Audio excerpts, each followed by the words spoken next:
മാതാജി തിരുവനന്തപുരമാണോ? ആള് പാലക്കാട് എന്ന് പറഞ്ഞത്. പാലക്കാട് മാതാജി. പാലക്കാടോ? പാലക്കാട് നിന്ന് തിരുവനന്തപുരത്ത് പോവാണ്. ഞാൻ തൃശ്ശൂരാണ്.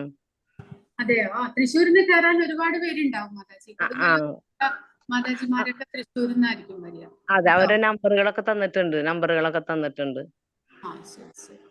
ശ്രമിച്ചു നോക്കാം. ശരി. ഓം നമോ ഭഗവതേ വാസുദേവായ. ഓം നമോ ഭഗവതേ വാസുദേവായ. ഓം നമോ ഭഗവതേ വാസുദേവായ. ഓം അജ്ഞാനതിമിരാന്ധസ്യ ജ്ഞാനാഞ്ജനശലാകയാ ചക്ഷുരുന്മീലിതം യേന തസ്മൈ ശ്രീഗുരവേ നമഃ. ശ്രീചൈതന്യമനോഭീഷ്ടം സ്ഥാപിതം യേന ഭൂതലേ സ്വയം രൂപകഥാ മഹ്യം ദദാതി സ്വപദാന്തികം. നമോ ഓം വിഷ്ണുപാദായ കൃഷ്ണപ്രേഷ്ഠായ ഭൂതലേ ശ്രീമതേ ഭക്തിവേദാന്ത സ്വാമിന്നിതി നാമിനേ. നമസ്തേ സാരസ്വതേ ദേവേ ഗൗരവാണി പ്രചാരിണേ നിർവിശേഷ ശൂന്യവാദി പാശ്ചാത്യ ദേശധാരിണേ. ജയ ശ്രീകൃഷ്ണ ചൈതന്യ പ്രഭു നിത്യാനന്ദ ശ്രീ അദ്വൈത ഗദാധര ശ്രീവാസാദി ഗൗരഭക്തവൃന്ദ. ഹരേ കൃഷ്ണ കൃഷ്ണ കൃഷ്ണ ഹരേ ഹരേ, ഹരേ രാമ രാമ രാമ ഹരേ ഹരേ. കൃഷ്ണ. അപ്പൊ കഴിഞ്ഞ ക്ലാസ്സിൽ നമ്മള് സാധനയുടെ ഉപവിഭാഗങ്ങളുടെയും 64 ഇനങ്ങളായിരുന്നു പഠിച്ചത്. അപ്പോൾ 64 ഇനങ്ങൾ നമ്മൾ വായിച്ചില്ല. നിങ്ങൾ എല്ലാവരും വായിച്ച് മനസ്സിലാക്കണം കേട്ടോ. നമ്മളത് 64 എണ്ണവും വായിച്ചില്ല. കാരണം ആദ്യത്തെ 10 ഇനങ്ങൾ മാത്രമേ നമ്മൾ വായിച്ചുള്ളൂ. അപ്പൊ ബാക്കിയുള്ള 64 ഇനങ്ങൾ നിങ്ങൾ വായിച്ച് മനസ്സിലാക്കിക്കൊള്ളണം. അപ്പൊ അത് സാധനാ ഭക്തി പരിശീലിക്കാനുള്ള 64 ഇനങ്ങളാണ്. എങ്ങനെയാണ് നമ്മൾ ഭക്തിയുത സേവനത്തിലേക്ക് പുരോഗമിക്കുന്നത്, ഓരോരോ സ്റ്റെപ്പ് ബൈ സ്റ്റെപ്പായിട്ട് നമ്മൾ എന്തെല്ലാം അനുഷ്ഠിക്കേണ്ടത്, എന്തെല്ലാം ഉപേക്ഷിക്കണം. അപ്പൊ ഇനിയിപ്പോ ഉപേക്ഷിക്കാനുള്ളത് അപരാധങ്ങൾ, നമ്മൾ ചെയ്യാൻ പാടില്ലാത്തത് അതെന്താണ് എന്നാണ് നമ്മൾ ഇന്നത്തെ ക്ലാസ്സിൽ പഠിക്കാൻ പോകുന്നത്. സേവാ അപരാധം എന്ന് പറഞ്ഞാൽ ഭഗവാന്റെ ഭക്തിയുത സേവനങ്ങൾ ചെയ്യുമ്പോൾ നമ്മൾ ഒഴിവാക്കേണ്ടതായിട്ടുള്ള അപരാധങ്ങൾ, അല്ലെങ്കിൽ നമ്മൾ ചെയ്താൽ അത് അപരാധമായിട്ട് മാറുന്ന കാര്യങ്ങൾ അതേതൊക്കെയാണ് എന്ന്. പിന്നീട് നാമ അപരാധം, ഭഗവാന്റെ നാമം ജപിക്കുമ്പോൾ നമ്മൾ ചെയ്യാൻ പാടില്ലാത്തതായിട്ടുള്ള കാര്യങ്ങൾ, അല്ലെങ്കിൽ നമ്മൾ അത് ചെയ്യുകയാണെങ്കിൽ അത് അപരാധമായിട്ട് മാറുന്നു, അതെന്തൊക്കെയാണ് എന്നാണ് പറയുന്നത്. സേവാ അപരാധത്തില് 32 എണ്ണം അനുബന്ധ വേദത്തിലുള്ളതാണ്. 32 കാര്യങ്ങൾ നമ്മൾ ഒഴിവാക്കേണ്ടതായിട്ടുള്ളത്. 29 എണ്ണം വരാഹപുരാണത്തിലുള്ളതാണ്. 8 എണ്ണം മറ്റ് നിയമങ്ങൾ, നമ്മൾ ആചാര്യന്മാരെല്ലാം കൂട്ടിച്ചേർത്തിട്ടുള്ളത് മറ്റ് നിയമങ്ങളാണ്. നാമ അപരാധത്തില് 10 എണ്ണം പത്മപുരാണത്തിൽ കൊടുത്തിട്ടുള്ളതാണ്. നമ്മൾ ഭഗവാന്റെ നാമം ജപിക്കുമ്പോൾ ഒഴിവാക്കേണ്ടതായിട്ടുള്ള അപരാധങ്ങൾ എന്ന് പറയുന്നത്. അപ്പോൾ അതേതൊക്കെയാണ് എന്നാണ് നമ്മളിപ്പോൾ ഇതിൽ നോക്കുന്നത്. 32 കാര്യങ്ങൾ ഉണ്ട്. അതെല്ലാം നിങ്ങൾ പഠിച്ച് മനസ്സിലാക്കണം കേട്ടോ. കാറിലോ പല്ലക്കിലോ പാദരക്ഷ ധരിച്ചോ ക്ഷേത്രത്തിൽ കടക്കരുത്. ജന്മാഷ്ടമി, രഥയാത്ര തുടങ്ങി ഭഗവാന് പ്രിയങ്കരമായ ഉത്സവ ആഘോഷങ്ങൾ ഒന്നും ഒഴിവാക്കാൻ പാടില്ല. ഒന്നുകിൽ നമ്മൾ വീട്ടില് ആഘോഷിക്കുക, അല്ലെങ്കിൽ നമ്മൾ ഒരു പൊതുവായ സ്ഥലത്ത് ആഘോഷങ്ങൾ നടക്കുന്നുണ്ടെങ്കിൽ അവിടെ പോയിട്ട് അതിൽ പങ്കുചേരുക. അല്ലാതെ നമ്മൾ അതിൽ നിന്ന് വിട്ടു നിൽക്കാൻ പാടില്ല. ആഘോഷങ്ങൾ നമ്മൾ ആഘോഷിക്കണം എന്നാണ് പറയുന്നത്. വിഗ്രഹത്തിന്റെ മുന്നിൽ നമസ്കരിക്കുക എന്നതിന് മുടക്കം വരുത്താൻ പാടില്ല. നമ്മൾ ഭഗവാന്റെ വിഗ്രഹത്തിന്റെ മുന്നിൽ കൂടെ പാസ് ചെയ്ത് പോകുകയാണെങ്കിൽ നമസ്കരിച്ചിട്ട് മാത്രമേ പോകാനായിട്ട് പാടുള്ളൂ. അല്ലാതെ വിഗ്രഹത്തിന്റെ മുന്നിൽ നമ്മൾ വെറുതെ മറ്റുള്ളവരുടെ മുന്നിൽ കൂടെ നടന്നു പോകുന്നത് പോലെ ഭഗവാന്റെ വിഗ്രഹത്തിന്റെ മുന്നിൽ നമസ്കരിക്കാതെ പോകരുത്. ഭഗവാനെ വണങ്ങിയിട്ട് വേണം നമ്മൾ വിഗ്രഹത്തിന്റെ മുന്നിൽ കൂടെ പോകുവാനായിട്ട്. കൂടാതെ നിത്യവും നമ്മൾ രാവിലെ വൈകുന്നേരം എല്ലാം വിളക്ക് കൊളുത്തുമ്പോൾ ഭഗവാൻ നമസ്കരിക്കും. അതുപോലെ അതൊന്നും ഒഴിവാക്കാൻ പാടില്ല എന്ന്. ഭക്ഷണം കഴിഞ്ഞ് കയ്യും കാലും കഴുകാതെ ഭഗവാനെ പൂജിക്കാൻ ക്ഷേത്രത്തിൽ പ്രവേശിക്കരുത്. അങ്ങനെ ചെയ്യുന്നത് അപരാധമാണ്. നമ്മൾ എന്തെങ്കിലും ആഹാരം കഴിച്ചിട്ട് ആ വറ്റ് കൈകൊണ്ട്, വറ്റായിട്ടുള്ള വായ കൊണ്ട് എല്ലാം ഭഗവാന്റെ നാമം ജപിക്കുന്നതും ഭഗവാന്റെ മുറിയിൽ പ്രവേശിക്കുന്നതും എല്ലാം അപരാധമാണ്. ശൗചമുള്ളപ്പോൾ ക്ഷേത്രത്തിൽ കടക്കരുത്. അതായത് നമ്മുടെ കുടുംബത്തിൽ ആരെങ്കിലും മരിക്കുക, ജനിക്കുക എന്നെല്ലാം ഉള്ളപ്പോൾ നമുക്ക് മുടക്കമുള്ള സമയമാണ്, ശുചിത്വം ഇല്ലാത്ത സമയമാണ്. ആ സമയത്ത് ക്ഷേത്രത്തിൽ കടക്കാൻ പാടില്ല. ഉദാഹരണമായി ബ്രാഹ്മണ കുടുംബത്തിന് അശുദ്ധ കാലയളവ് 12 ദിവസങ്ങളും, ക്ഷത്രിയർക്കും വൈശ്യർക്കും 15 ദിവസങ്ങളും, ശൂദ്രർക്ക് 30 ദിവസങ്ങളും. ഇത്രയും ദിവസം നമുക്ക് അശുചിയായിരിക്കുന്ന സമയത്ത് നമ്മൾ അമ്പലത്തിൽ കടക്കരുത്. ഒരു കൈകൊണ്ട് നമസ്കരിക്കരുത്. കൃഷ്ണന്റെ മുന്നിൽ പ്രദക്ഷിണം വെക്കാൻ പാടില്ല. ചിലർ അങ്ങനെ ചെയ്യുന്നുണ്ട്. എസ്പെഷ്യലി കർണാടകത്തിലും മറ്റുള്ള സംസ്ഥാനങ്ങളിലുമെല്ലാം ഭഗവാന്റെ മുന്നിൽ നിന്നുകൊണ്ട് തന്നെ നമ്മൾ ഇങ്ങനെ തിരിഞ്ഞ് തിരിഞ്ഞ് തിരിഞ്ഞ് പ്രദക്ഷിണം വെക്കുന്നത് പോലെ ശ്രദ്ധിച്ചിട്ടുണ്ടോ നിങ്ങൾ? അതായത് നമ്മുടെ അമ്പലങ്ങളിലെല്ലാം തന്നെ ഭഗവാന്റെ ആ ചുറ്റമ്പലത്തെ പ്രദക്ഷിണം വെക്കാനുള്ള വഴിയുണ്ട്. ചില അമ്പലങ്ങളിൽ അത് ഉണ്ടാകുകയില്ല. എസ്പെഷ്യലി നമ്മുടെ വീടുകളിൽ ഭഗവാന്റെ മുറി ഉണ്ടെങ്കിലും പ്രദക്ഷിണം വെക്കാൻ സ്ഥലം ഉണ്ടാകില്ല. അപ്പോൾ ആൾക്കാർ എന്ത് ചെയ്യുന്നു എന്ന് വെച്ച് കഴിഞ്ഞാൽ ഭഗവാന്റെ മുന്നിൽ തന്നെ നിന്നുകൊണ്ട് ആദ്യം ഒരു തവണ ഭഗവാൻ നമസ്കരിക്കും. എന്നിട്ട് എണീറ്റ് നിന്ന് ഭഗവാന് അവിടെ തന്നെ നിന്ന നിൽപ്പിൽ പ്രദക്ഷിണം ചെയ്യും. ഒരു ചുറ്റും. എന്നിട്ട് ആദ്യം നമസ്കരിക്കും. ആദ്യം എഴുന്നേറ്റ് ആദ്യം നിന്ന തിപ്പിൽ ഒരു പ്രദക്ഷിണം വെക്കുന്നത് പോലെ ചുറ്റുന്നു. പക്ഷെ ഇവിടെ രൂപഗോസ്വാമി പ്രധാനമായിട്ട് കൊടുത്തിട്ടുണ്ട്, ശ്രീകൃഷ്ണന്റെ മുന്നിൽ പ്രദക്ഷിണം വെക്കാൻ പാടില്ല. കാരണം ഭഗവാന്റെ മുന്നിൽ നമ്മുടെ പുറകുവശം ഭഗവാനെ കാണിക്കാൻ പാടില്ല എന്നാണ് പറയുന്നത്. അതുകൊണ്ടാണ് നിന്ന നിപ്പിൽ നമ്മൾ പ്രദക്ഷിണം വെക്കാൻ പാടില്ല എന്ന് പറയുന്നത്. കാരണം ആ സമയത്ത് നമ്മൾ ഇങ്ങനെ തിരിയുമ്പോൾ നമ്മുടെ ബാക്ക് സൈഡ് ഭഗവാന്റെ മുന്നിലേക്ക് വരുന്നു. അങ്ങനെ നമ്മുടെ ബാക്ക് സൈഡ് ഭഗവാന്റെ മുന്നിലേക്ക് വരാൻ പാടില്ല എന്നാണ് പറയുന്നത്. ക്ഷേത്രത്തിന്റെ വലതുഭാഗത്തു കൂടി ക്ഷേത്രത്തെ ചുറ്റി ആദരപൂർവം നടക്കുന്നതാണ് പ്രദക്ഷിണം.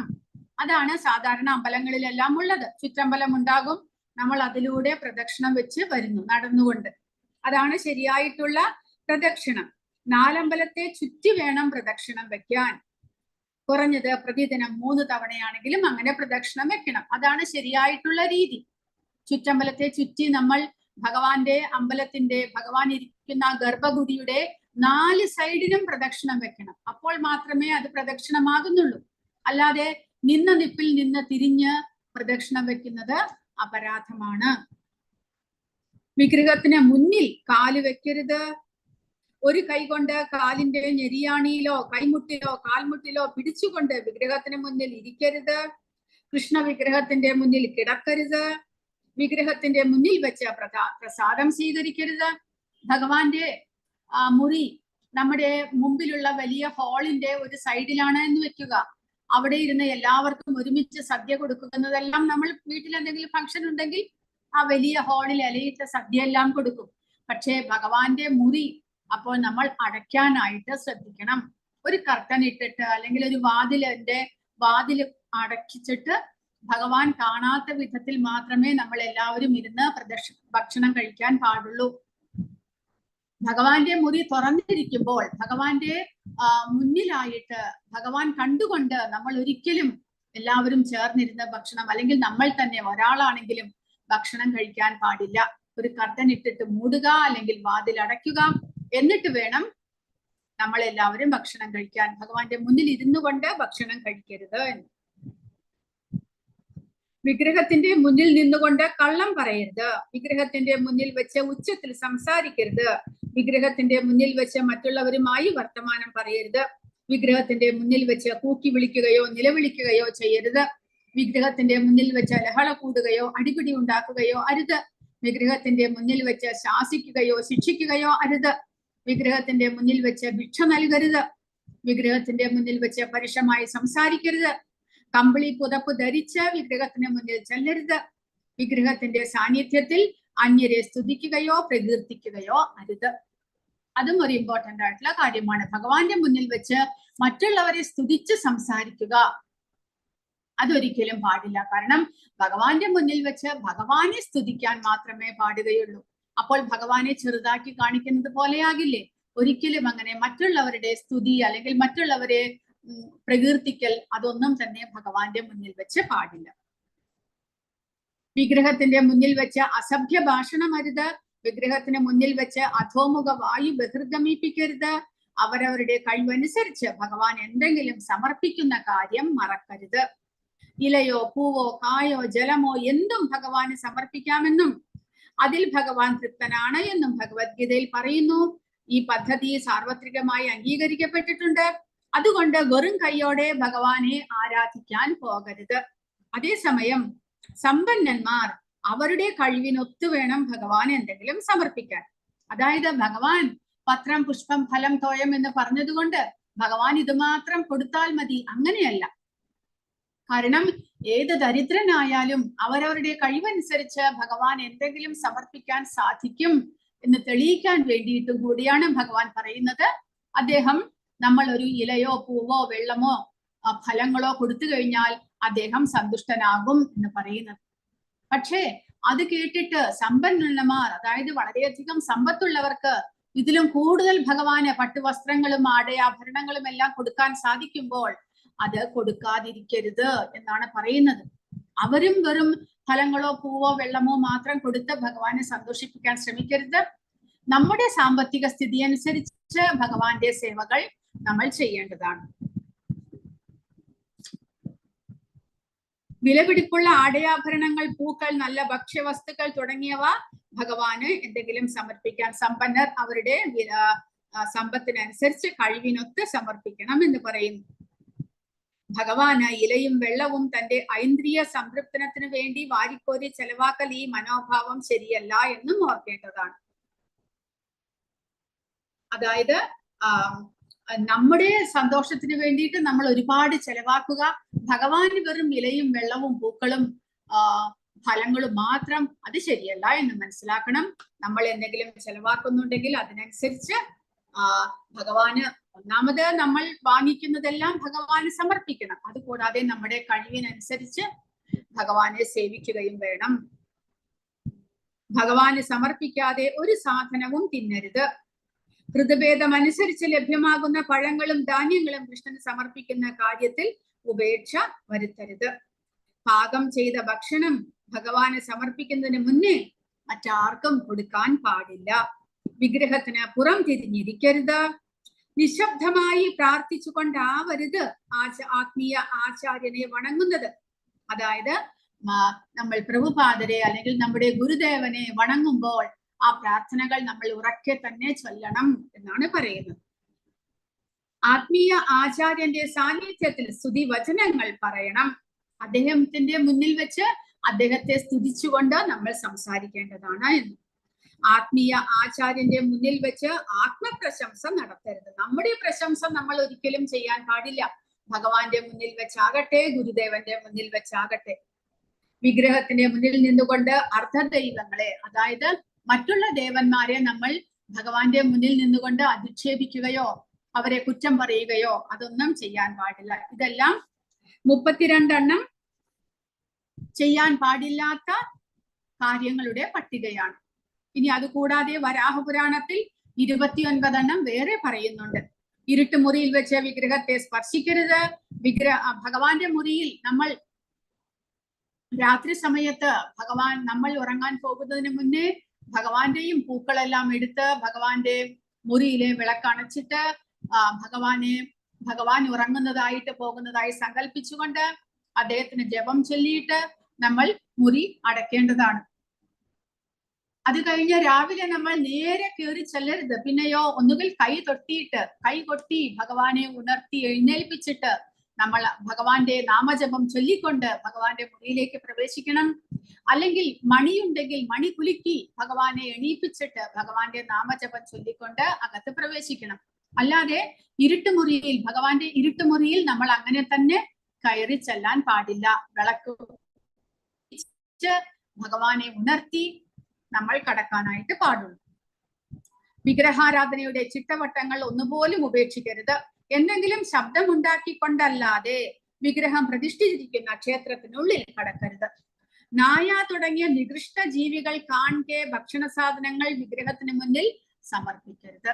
അപ്പൊ നമ്മുടെ വീട്ടിൽ ഏതെങ്കിലും പെറ്റ്, അതായത് നമ്മൾ വളർത്തുന്ന അനിമൽസ് ഉണ്ടെങ്കിൽ, പൂച്ചയോ നായയോ ആരെങ്കിലും എല്ലാം ഉണ്ടെങ്കിൽ നമ്മൾ ഭഗവാന് വേണ്ടി നിവേദ്യം ഉണ്ടാക്കിയിട്ട് അവരുടെ മുന്നിൽ അവർ കാണെ കൊണ്ടുപോകുക. അവർ മണക്കാൻ ഇടവരരുത്. അതൊന്നും പാടില്ല. പൂച്ചയും നായയും എല്ലാം മണക്കുകയും അല്ലെങ്കിൽ അവർ ആഗ്രഹത്തോടെ നോക്കുകയും ചെയ്യുന്ന ഭക്ഷണ സാധനങ്ങൾ ഭഗവാന് മുന്നിൽ വെക്കരുത്. കാരണം അവർക്ക് അറിഞ്ഞുകൂടാ, അവർ അധമ ജീവികളാണ്. അപ്പോൾ അവർക്ക് അറിയാത്തത് കൊണ്ട് അവർ എന്ത് ചെയ്യും? എന്ത് ഭക്ഷണ സാധനങ്ങൾ മുന്നിൽ കണ്ടാലും അവരത് മണത്ത് നോക്കും, അവർക്ക് കഴിക്കാൻ പറ്റുന്നതാണോ എന്ന്. അല്ലെങ്കിൽ ആഗ്രഹത്തോടു കൂടി നോക്കും. അങ്ങനെ നോക്കിയ ഭക്ഷണ വസ്തുക്കൾ നമ്മൾ ഭഗവാന് സമർപ്പിക്കരുത്. പ്രാർത്ഥനാ വേളയിൽ നിശബ്ദത വഞ്ചിക്കരുത്. ആരാധനാ സമയത്ത് മലമൂത്ര വിസർജനം പാടില്ല. പുഷ്പാർച്ചന നടത്താതെ ധൂപം പുകയ്ക്കരുത്. നിർഗന്ധ പുഷ്പങ്ങൾ കൊണ്ട് അർച്ചിക്കരുത്. അതായത് നല്ല സുഗന്ധമുള്ള പുഷ്പങ്ങൾ വേണം ഭഗവാന് സമർപ്പിക്കുവാൻ. നിത്യവും ദന്തധാവനം നടത്തുന്നതിൽ യാതൊരു ഉപേക്ഷയും വരുത്തരുത്. ലൈംഗിക ബന്ധത്തിന് ശേഷം നേരെ ക്ഷേത്രത്തിൽ പ്രവേശിക്കരുത്. തീണ്ടാരിയായിരിക്കുന്നവരെ സ്പർശിക്കരുത്. മൃതദേഹം സ്പർശിച്ചിട്ട് ക്ഷേത്രത്തിൽ കടക്കരുത്. മുഷിഞ്ഞതോ ചുവപ്പ്, നീല എന്നീ നിറങ്ങളുള്ളതോ ആയ വസ്ത്രം ധരിച്ച് ക്ഷേത്രത്തിൽ പ്രവേശിക്കരുത്. മൃതദേഹം കണ്ടതിന് ശേഷം അമ്പലത്തിൽ കയറരുത്. അമ്പലത്തിൽ ഒരാൾ അധോമുഖ വായു ബഹിർഗമിപ്പിക്കരുത്. ക്ഷേത്ര വളപ്പിൽ വെച്ച് കോപിക്കരുത്. ശ്മശാനത്തിൽ പോയ ശേഷം ക്ഷേത്രത്തിൽ കടക്കരുത്. വിഗ്രഹത്തിന് മുന്നിൽ വെച്ച് ഏമ്പക്കം വിടരുത്. അതിനാൽ ഭക്ഷണം പൂർണ്ണമായി ദഹിക്കുന്നതിന് മുന്നേ ക്ഷേത്രത്തിൽ പ്രവേശിക്കാൻ പാടില്ല. കഞ്ചാവ്, മരിജുവാന തുടങ്ങിയ ഉപയോഗിക്കരുത്. കറുപ്പ് തുടങ്ങിയ മാദക ദ്രവ്യങ്ങളോ ലഹരി പദാർത്ഥങ്ങളോ ഉപയോഗിച്ചുകൂടാ. ശരീരത്തിൽ എണ്ണ തേച്ചുകൊണ്ട് വിഗ്രഹത്തെ തൊടുകയോ വിഗ്രഹം പ്രതിഷ്ഠിച്ചിരിക്കുന്ന മുറിയിൽ കടക്കുകയോ അരുത്. ഭഗവാന്റെ അതീശത്വത്തെ കുറിച്ച് പഠിപ്പിക്കുന്ന ഗ്രന്ഥങ്ങളോട് അനാദരവ് കാണിക്കരുത്. ഭഗവാനെ വിരോധിക്കുന്ന ഗ്രന്ഥങ്ങൾ അവതരിപ്പിക്കരുത്. വിഗ്രഹത്തിന് മുന്നിൽ വെച്ച് വെറ്റില മുറുക്കരുത്. വൃത്തിഹീനമായ സ്ഥലത്ത് സൂക്ഷിച്ചിരിക്കുന്ന പൂക്കൾ അർപ്പിക്കരുത്. വെറും നിലത്തിരുന്ന് ഭഗവാനെ പ്രാർത്ഥിക്കരുത്. തറയിൽ എന്തെങ്കിലും ഇരിപ്പിടമോ വിരുപ്പോ ഉണ്ടായിരിക്കണം. അതായത് ഭഗവാന്റെ നാമജപം ചെയ്യുക, ഭഗവാന് ആരാധനകൾ ചെയ്യുക, എല്ലാം ചെയ്യുമ്പോൾ ഭാഗവതം, ഭഗവത്ഗീത മുതലായവ എല്ലാം വായിക്കുമ്പോൾ നമ്മൾ തറയിൽ വെറും തറയിൽ ഇരിക്കാൻ പാടില്ല. തറയിൽ എന്തെങ്കിലും ചവിട്ടി മാതിരി അല്ലെങ്കിൽ എന്തെങ്കിലും ഷീറ്റ് വിരിച്ചിട്ട് അതിന്റെ അല്ലെങ്കിൽ പലക വെച്ചിട്ട് എല്ലാം ചെയ്തിട്ടേ നമ്മൾ അതിന്റെ മീതെ ഇരുന്നു കൊണ്ട് വേണം ചെയ്യാൻ. കാരണം പോസിറ്റീവ് എനർജിയാണ് നമ്മളിലേക്ക് വരുന്നത്. ഭഗവാന്റെ ആരാധന എന്ന് പറയുമ്പോൾ നമ്മൾ പഠിച്ചിട്ടുണ്ട് ഭഗവത്ഗീതയിൽ, അതെല്ലാം തന്നെ പരിശുദ്ധമാക്കുന്ന അതീന്ദ്രിയമായിട്ടുള്ള കാര്യങ്ങളാണ് നമ്മൾ ചെയ്യുന്നത്. ബ്രഹ്മാർപ്പണം, ബ്രഹ്മഹവിർ, ബ്രഹ്മാഗ്നവും ബ്രഹ്മണാഹുതം. അതായത് ഭഗവാൻ പരിശുദ്ധനായതുകൊണ്ട് നമ്മൾ സമർപ്പിക്കുന്ന എല്ലാ കാര്യങ്ങളും, നമ്മുടെ നാമജപവും വായനയും എല്ലാം തന്നെ പരിശുദ്ധമാക്കുന്നതാണ്. അത് നമ്മുടെ എനർജിയെ കൂട്ടുന്നതാണ്, നമ്മുടെ സ്പിരിച്വൽ എനർജിയെ വർദ്ധിപ്പിക്കുന്നതാണ്. നമ്മൾ നിലത്തിരിക്കുമ്പോൾ എന്ത് സംഭവിക്കുന്നു? അത് നേരെ ഭൂമിയിലേക്ക് പൊയ്ക്കളയുന്നു. ആ എനർജി നമ്മുടെ ശരീരത്തിൽ അത് തങ്ങി നിൽക്കുന്നില്ല. അതുകൊണ്ട് നമ്മൾ ഒരിക്കലും തന്നെ ഭഗവാന്റെ പൂജ കഴിക്കുമ്പോഴും നമ്മുടെ കാൽ എന്തെങ്കിലും ഒരു ഷീറ്റ് നമ്മൾ ഭഗവാന്റെ മുറിയിൽ വെച്ചിട്ട് വേണം, അല്ലെങ്കിൽ അതിലിരുന്നു കൊണ്ട് വേണം ഭഗവാന്റെ ആരാധനകൾ ചെയ്യാനും ഭഗവാനെ കുറിച്ച് വായിക്കുമ്പോഴും എല്ലാം. അല്ലെങ്കിൽ നമ്മൾ കസേരയിൽ ഇരുന്നു കൊണ്ട് ചെയ്യുകയാണെങ്കിൽ അത് കുഴപ്പമില്ല. പക്ഷെ വെറും നിലത്തിരുന്ന് ചെയ്യരുത്. കാരണം നമ്മുടെ എനർജി അതങ്ങനെ തന്നെ ഭൂമിയിലേക്ക് പൊയ്ക്കളയുന്നു. അതുകൊണ്ട് അങ്ങനെ ചെയ്യാൻ പാടില്ല എന്ന്. കുളി കഴിയാതെ വിഗ്രഹം സ്പർശിക്കരുത്. നെറ്റിയിൽ 3 വരി തിലകം അണിയാൻ പാടില്ല. 3 വരി പാടില്ല. 2 വരി നമ്മൾ തൊടുന്നത് പോലെ 2 വരിയെ പാടുള്ളൂ. കൈയും കാലും കഴുകാതെ ക്ഷേത്രത്തിൽ കടക്കരുത്. ഇത്രയുമാണ് 29 എണ്ണം വരാഹപുരാണത്തിൽ പറഞ്ഞിരിക്കുന്നത്. ഇനി അതുകൂടാതെ ഒരു 8 എണ്ണം ആചാര്യന്മാർ പറഞ്ഞിരിക്കുന്നത്. വൈഷ്ണവനല്ലാത്തയാൾ പാകം ചെയ്ത ഭക്ഷണം ഭഗവാന് സമർപ്പിക്കരുത്. കാരണം എന്താണ്? വൈഷ്ണവന്മാരാണെങ്കിൽ ഭഗവാന്റെ നാമം ജപിക്കുന്നു, സദാസമയവും ഭഗവാനെ കുറിച്ച് ഓർത്തുകൊണ്ടിരിക്കുന്നു, അവരുടെ മനസ്സ് പരിശുദ്ധമായിരിക്കും. അല്ലാത്തയാൾ പാചകം ചെയ്യുമ്പോൾ അതിൽ അവരുടെ താമസിക ഗുണങ്ങൾ അടങ്ങുന്നു. അങ്ങനെയുള്ള സത്വഗുണത്തിൽ ഉള്ളയാൾ സത്വഗുണത്തോടുകൂടി പാചകം ചെയ്യുന്ന ഭക്ഷണങ്ങളാണ് ഭഗവാന് സമർപ്പിക്കേണ്ടത് എന്നുള്ളതാണ് പ്രധാനമായിട്ട്. അതുപോലെ നമ്മൾ കഴിക്കുമ്പോഴും അതുപോലെ തന്നെ ആചാര്യന്മാരും ഇസ്കോണിലെ പ്രഭുക്കന്മാരാരും തന്നെ 16 മാല ജപിക്കാത്തവരുടെ വീട്ടിൽ നിന്ന് ആഹാരം കഴിക്കില്ല. കാരണം അതിൽ അവരുടെ കർമ്മഫലവും കൂടെ അടങ്ങിയിരിക്കുന്നു എന്നുള്ളത് കൊണ്ട്. 16 മാല ജപിക്കുമ്പോൾ നമ്മൾ ആഹാരം പാചകം ചെയ്യുമ്പോഴും ഹരേ കൃഷ്ണ പറയുന്നു, നമ്മുടെ കർമ്മഫലം ആ നാമജപത്തോടു കൂടി ഇല്ലാതാകുകയാണ്. അപ്പോൾ നമ്മൾ സത്വഗുണത്തിൽ നിൽക്കുന്നു. ആ സമയത്ത് ഭഗവാന് നിവേദിച്ചാലും ആ അത് പരിശുദ്ധ പ്രസാദവുമാകുന്നു.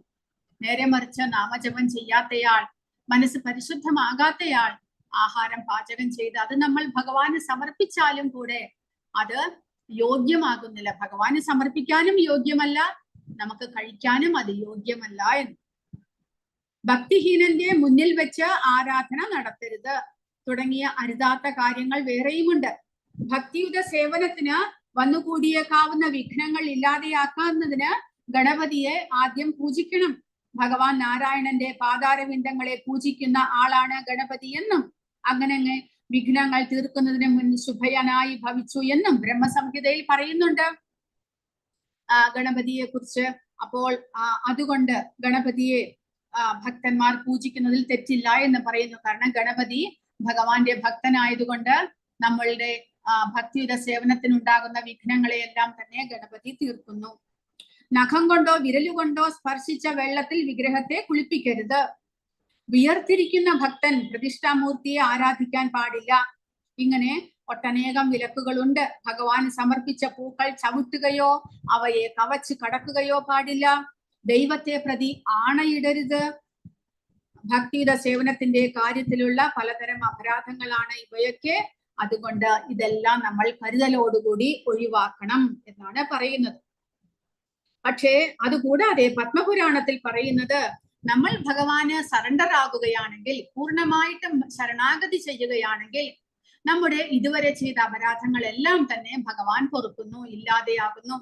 അതുകൂടാതെ ഹരേ കൃഷ്ണ മന്ത്രം, മഹാമന്ത്രം നമ്മൾ ജപിച്ചുകൊണ്ടിരിക്കുകയാണെങ്കിൽ നമ്മുടെ അപരാധങ്ങളെല്ലാം തന്നെ ഇല്ലാതെയാകുന്നു.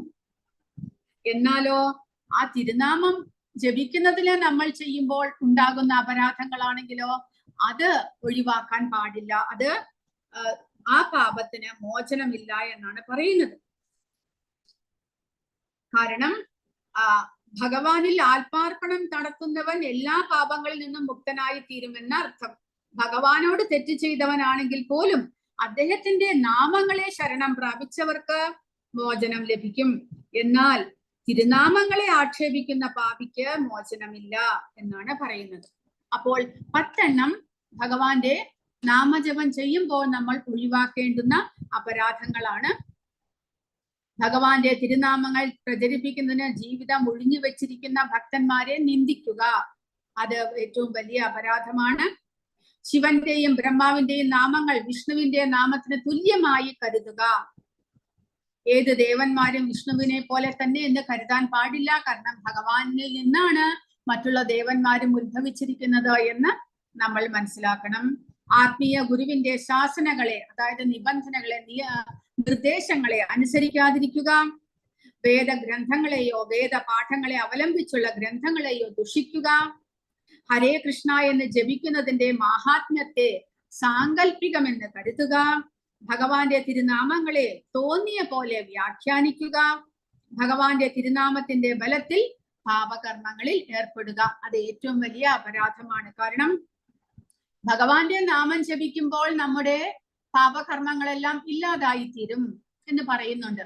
അതുകൊണ്ട് ഞാൻ നാമം ജപിക്കുന്നുണ്ട്, അതുകൊണ്ട് ഞാൻ തെറ്റ് ചെയ്യുന്നതിൽ തെറ്റില്ല എന്ന് വിചാരിച്ചുകൊണ്ട് നമ്മൾ പാപകർമ്മങ്ങൾ ചെയ്യുക, അത് തെറ്റാണ്. കാരണം നാമജപം നമ്മുടെ പാപകർമ്മങ്ങളെ ഇല്ലാതാക്കുമെങ്കിലും അറിഞ്ഞുകൊണ്ട് നമ്മൾ തെറ്റ് ചെയ്യുകയാണെങ്കിൽ അത് ദോഷമാണ്. സർവമംഗളദായകമായ അനുഷ്ഠാനമായി വേദങ്ങൾ പറയുന്ന ഹരേ കൃഷ്ണ മന്ത്രത്തെ കർമ്മകാണ്ഡമായി കണക്കാക്കുക. അതായത് നമ്മുടെ ആഗ്രഹപൂർത്തിക്കായിട്ടുള്ള നാമജപമായിട്ട് ഹരേ കൃഷ്ണ മന്ത്രത്തെ കണക്കാക്കരുത്. കാരണം ഹരേ കൃഷ്ണ മഹാമന്ത്രം നമ്മളെ മുക്തിയിലേക്ക് നയിക്കുന്നതാണ്. അതിനെ അത്ര നിസ്സാരമായിട്ട് കണക്കാക്കരുത്. അവിശ്വാസിയോട് തിരുനാമത്തിന്റെ മാഹാത്മ്യത്തെ കുറിച്ച് സംസാരിക്കുക, അതും അപരാധമാണ്. ഭഗവാനും പറഞ്ഞിട്ടുണ്ട് ഭഗവത്ഗീത ആർക്ക് ഉപദേശിക്കണം എന്നുള്ളതിൽ. ഭഗവാനിൽ വിശ്വാസമില്ലാത്തവർക്ക് ഒരിക്കലും ഭഗവത്ഗീത ഉപദേശിക്കാൻ പാടില്ല എന്ന്. ഈ കാര്യത്തെ കുറിച്ച് വേണ്ടത്ര കേൾക്കുകയും മനസ്സിലാക്കുകയും ചെയ്തിട്ടും തിരുനാമ ജപത്തിൽ പൂർണ്ണ വിശ്വാസമില്ലാതിരിക്കുകയും ഭൗതിക വസ്തുക്കളോടുള്ള ആസക്തി തുടരുകയും ചെയ്യുക. ഇതെല്ലാം തന്നെ അപരാധങ്ങൾ. നാമ അപരാധങ്ങളും സേവ അപരാധങ്ങളും. വൈഷ്ണവനാണ് എന്ന് അവകാശപ്പെടുന്ന ഓരോ ഭക്തനും ഇത്തരം അപരാധങ്ങൾക്കെതിരെ കരുതലോടെ ഇരിക്കണം. എങ്കിൽ മാത്രമേ അതിവേഗത്തിൽ തന്നെ പ്രതീക്ഷിക്കുന്ന വിജയം കൈവരൂ. വളരെ പെട്ടെന്ന് ആത്മീയമായ പുരോഗതി ഉണ്ടാകുവാനായിട്ട് ഈ അപരാധങ്ങളെ കുറിച്ച് നമ്മൾ കരുതലോടെ ഇരിക്കണം. ഇനി ഭഗവാനെ എങ്ങനെ സേവിക്കാം എന്നുള്ളതിൽ അപരാധങ്ങളെ കുറിച്ചുള്ളത് കഴിഞ്ഞു. ഇനി ഭഗവാനെ നമ്മൾ പോസിറ്റീവായിട്ട് എങ്ങനെയാണ് സേവിക്കേണ്ടത്, ഏതെല്ലാം വിധത്തിൽ ക്ഷേത്രത്തിലേക്ക് പോകുമ്പോൾ എങ്ങനെയെല്ലാം നമ്മൾ എന്തെല്ലാം നമ്മൾ അനുഷ്ഠിക്കണം, അതെല്ലാം ഇനി പറയുന്നു. ക്ഷേത്രം സന്ദർശിക്കുമ്പോൾ പിന്തുടരുന്ന സാധാരണ ഘട്ടങ്ങൾ. ഞങ്ങൾ വൃത്തിയുള്ള അവസ്ഥയിൽ പോകുന്നു. ശരീരം വൃത്തിയാക്കി പുതിയ വസ്ത്രങ്ങൾ ധരിച്ച് ഭഗവാന്റെ പ്രീതിക്കായിട്ട് തിലകവും അണിഞ്ഞുകൊണ്ട് വേണം നമ്മൾ അമ്പലത്തിലേക്ക് പോകുവാൻ. സന്നിഹിതരായ എല്ലാ ഭക്തരെയും ഞങ്ങൾ വണങ്ങുകയും ആദരവർപ്പിക്കുകയും ചെയ്യുന്നു. വാഞ്ചാകൽപതരുഭ്യശ്ച കൃപാസിന്ധുഭ്യ ഏവച പതിതാനാം പാവനേഭ്യോ വൈഷ്ണവേഭ്യോ നമോ നമഃ. ഞാൻ ഭഗവാന്റെ വൈഷ്ണവ ഭക്തന്മാരെ സാദരം പ്രണമിക്കുന്നു. കൽപ്പവൃക്ഷങ്ങളെ പോലെ അവർക്ക് എല്ലാവരുടെയും ആഗ്രഹപൂർത്തി വരുത്താനും കഴിയും. അവരാകട്ടെ പതിതാത്മാക്കളോട് അതീവ കരുണയുള്ളവരുമാണ്. അങ്ങനെ അമ്പലത്തിൽ പോകുമ്പോൾ, എസ്പെഷ്യലി ഇസ്കോണിലെല്ലാം പോകുമ്പോൾ അവിടെ മുതിർന്ന ഡിവോട്ടീസ് ഇരിക്കുന്നുണ്ടാവും, ഭക്തന്മാർ ഇരിക്കുന്നുണ്ടാകും. അവരെ നമസ്കരിക്കേണ്ടതാണ് നമ്മൾ എന്ന് പറയുന്നു. ഇങ്ങനെ വാഞ്ചാകൽപത ദിവ്യശ്ച, കാരണം അവർ വൈഷ്ണവരാണ്, അവരുടെ അനുഗ്രഹം നമുക്ക് അത്യാവശ്യമാണ്. ഞങ്ങൾ ശ്രീല പ്രഭുപാദർക്ക് പ്രണാമം അർപ്പിക്കുന്നു. ഒരാളുടെ ആത്മീയ ഗുരുവിനോട് പ്രാർത്ഥനകൾ ചൊല്ലുന്നു. തുടർന്ന് ശ്രീല പ്രഭുപാദർക്ക് പ്രാർത്ഥനകൾ. പഞ്ചതത്വ മന്ത്രം, ഭഗവാൻ ശ്രീകൃഷ്ണൻ, ശ്രീമതി രാധാറാണി, സന്നിഹിത ദേവതകൾ, തുടർന്ന് ഹരേ കൃഷ്ണ മഹാമന്ത്രം എന്നിവ ചൊല്ലുന്നു. ദേവതകൾക്ക് ഞങ്ങൾ പ്രണാമം അർപ്പിക്കുന്നു. നിർദ്ദേശിച്ചതുപോലെ ഞങ്ങൾ സാധാരണയായി ദേവതകൾക്കായി ചില സമ്മാനങ്ങളുമായി പോകുന്നു. പഴങ്ങൾ, പൂക്കൾ മുതലായവ പോലുള്ള ലളിതമായ ഒന്ന്. പിന്നെ ഭഗവാനെ എങ്ങനെ നമ്മൾ ദർശിക്കണം, ഭഗവാന്റെ വിഗ്രഹത്തെ നമ്മൾ തൊഴുമ്പോൾ പാലിക്കേണ്ടതായിട്ട് എന്താണുള്ളത്? ഭഗവാന്റെ കാൽപാദങ്ങളിൽ നിന്ന് പാദാദികേശം, അങ്ങനെയാണ് നമ്മൾ ദർശിക്കേണ്ടത് എന്ന് പറയുന്നു. താമര പാദങ്ങൾ മുതൽ ഭഗവാന്റെ താമര മുഖം വരെ ക്രമത്തിൽ ഭഗവാന്റെ ദർശനം നടത്തുക. ആദ്യം തന്നെ മുഖം നോക്കരുത്. കാൽപാദങ്ങൾ തൊട്ട് മുകളിലോട്ട് നമ്മൾ പ്രണാമങ്ങൾ അർപ്പിച്ചുകൊണ്ട് ഭഗവാനെ ദർശിക്കണം. ഭഗവാന്റെ മനോഹരമായ അലങ്കാരങ്ങളും സൗന്ദര്യവും നിരീക്ഷിക്കുക. ചില പ്രാർത്ഥനകൾ മനഃപാഠമാക്കാൻ കഴിയുമെങ്കിൽ നല്ലത്. അതായത് ഭഗവാനെ ദർശിക്കുമ്പോൾ, ഭഗവാനെ വണങ്ങുമ്പോൾ ഭഗവാനെ നമ്മൾ സ്തുതിക്കണം. നമുക്ക് സ്വയം ഭഗവാനെ സ്തുതിക്കാനുള്ള മന്ത്രങ്ങളോ പ്രാർത്ഥനകളോ ശ്ലോകങ്ങളോ ഒന്നും ഉണ്ടാക്കാൻ അറിഞ്ഞുകൂടാ. അതുകൊണ്ട് നമ്മൾ എന്ത് ചെയ്യണം? ഭാഗവതത്തിൽ ഒരുപാട് ഭക്തന്മാർ ഭഗവാനെ സ്തുതിച്ചുകൊണ്ട്, ഇപ്പോൾ കുന്തി ദേവി, തുടക്കത്തിൽ കുന്തി ദേവിയാണ്, വ്യാസദേവരുടെ പ്രാർത്ഥനകൾ, കുന്തി ദേവിയുടെ പ്രാർത്ഥനകൾ, ഭീഷ്മരുടെ പ്രാർത്ഥനകൾ, അങ്ങനെ ഒരുപാട് പ്രാർത്ഥനകളുണ്ട്. ഏതെങ്കിലുമൊക്കെ നമുക്ക് മനഃപാഠമാക്കാൻ കഴിയുമെങ്കിൽ മനഃപാഠമാക്കിയിട്ട് ഭഗവാനെ ദർശിക്കുമ്പോൾ ഭഗവാന്റെ മുന്നിൽ നിന്നുകൊണ്ട് ആ സ്തോത്രങ്ങൾ, ആ സ്തുതികൾ ചൊല്ലുക. അല്ലെങ്കിൽ ഭഗവത്ഗീതയിൽ അർജുനൻ പ്രാർത്ഥന ചെയ്തിട്ടുണ്ട്, അത് ചൊല്ലാം. അല്ലെങ്കിൽ അതുപോലെ ഒരുപാട് ആചാര്യന്മാർ ഇതുപോലെ ഭഗവാനെ സ്തുതിച്ചുകൊണ്ടുള്ള കീർത്തനങ്ങൾ ഉണ്ടാക്കിയിട്ടുണ്ട്, അത് ചൊല്ലാം നമുക്ക്.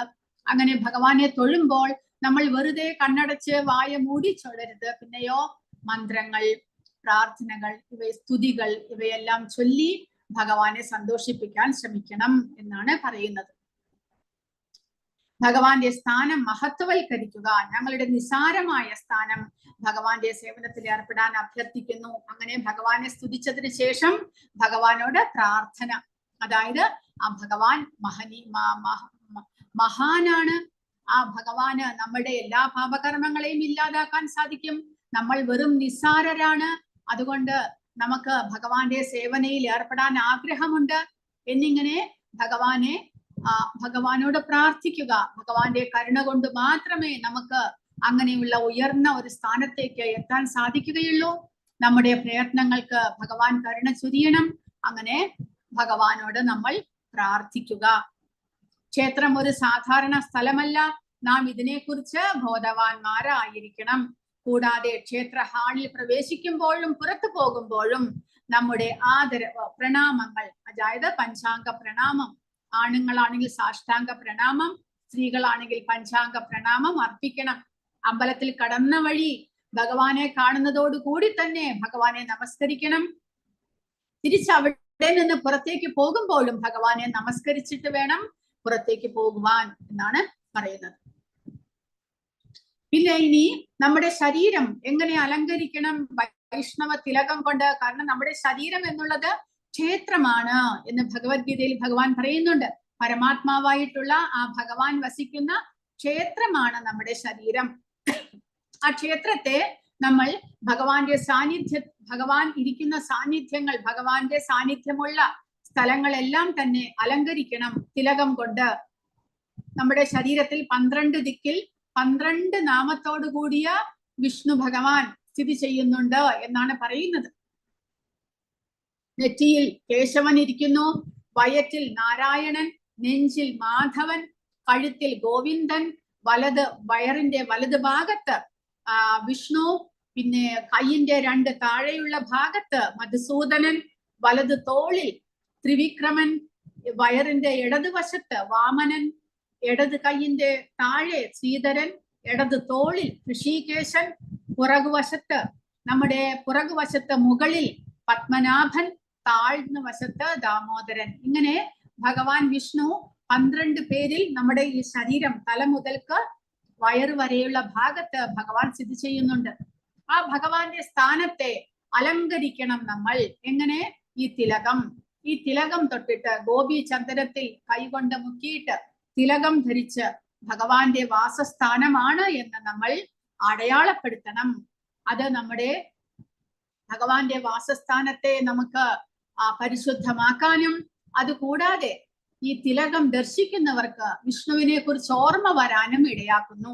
അങ്ങനെ നമ്മുടെ ശരീരത്തെ നമ്മൾ പ്രൊട്ടക്ട് ചെയ്യുകയും കൂടിയാണ് ഈ തിലകം ധരിക്കുന്നത് കൊണ്ട് ചെയ്യുന്നത്. അതുകൊണ്ട് എല്ലാവരും, എസ്പെഷ്യലി നിങ്ങൾ ഭക്തിശാസ്ത്രി പഠിക്കുന്നവർ, ഇതെല്ലാം അനുഷ്ഠിക്കേണ്ടതാണ്. ദിവസവും രാവിലെയും വൈകുന്നേരവും കുളിച്ചതിന് ശേഷം 12 ദിക്കിലും തിലകം ധരിച്ച് ഭഗവാന്റെ നാമം ചൊല്ലി തിലകം ധരിക്കണം.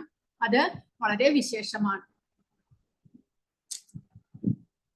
പിന്നെ ഭഗവാന്റെ ക്ഷേത്രം ദർശിക്കുമ്പോൾ അത് സാക്ഷാത് ഭഗവാൻ തന്നെയാണ് അവിടെ നിൽക്കുന്നത് എന്ന് നമ്മൾ മനസ്സിലാക്കണം. അല്ലാതെ കല്ല് മൂർത്തിയാണ്, പക്ഷെ അത് ജീവനില്ലാത്തതാണ്, കല്ലിലുണ്ടാക്കിയതാണ്, അല്ലെങ്കിൽ പ്രതിമയാണ്, അങ്ങനെയൊന്നും ഒരിക്കലും നമ്മൾ ചിന്തിക്കാൻ പാടില്ല. കാരണം നമ്മുടെ ആരാധനയ്ക്ക് വേണ്ടിയിട്ട് സ്വയം പ്രകടമായിരിക്കുകയാണ് ഭഗവാൻ എന്നാണ് നമ്മൾ മനസ്സിലാക്കേണ്ടത്. ഈ ദേവതയെ ഒരിക്കലും കല്ലിലോ ലോഹത്തിലോ നിർമ്മിച്ച ഒന്നായി കരുതരുത് എന്നതാണ് നമ്മുടെ കടമ. നാം എപ്പോഴും ചിന്തിക്കണം, ഇതാ കൃഷ്ണൻ വ്യക്തിപരമായി സന്നിഹിതനാണ്, അതാണ് ഭക്തി. നാം ഭഗവാനെ അങ്ങനെ ആരാധിക്കണം, നാം ബഹുമാനം നൽകണം. ഇതാ കൃഷ്ണ, ഞങ്ങൾക്ക് ഒരു തെറ്റും ചെയ്യാൻ കഴിയില്ല, അതിനാൽ ഭക്തിരസാമൃതത്തിൽ കുറ്റങ്ങളുടെ പട്ടിക തന്നെയുണ്ട്, നിങ്ങൾ ഇതിനെക്കുറിച്ച് ചർച്ച ചെയ്യാറുണ്ടോ? അതിനാൽ നാം ഈ കുറ്റകൃത്യങ്ങൾ ഒഴിവാക്കണം.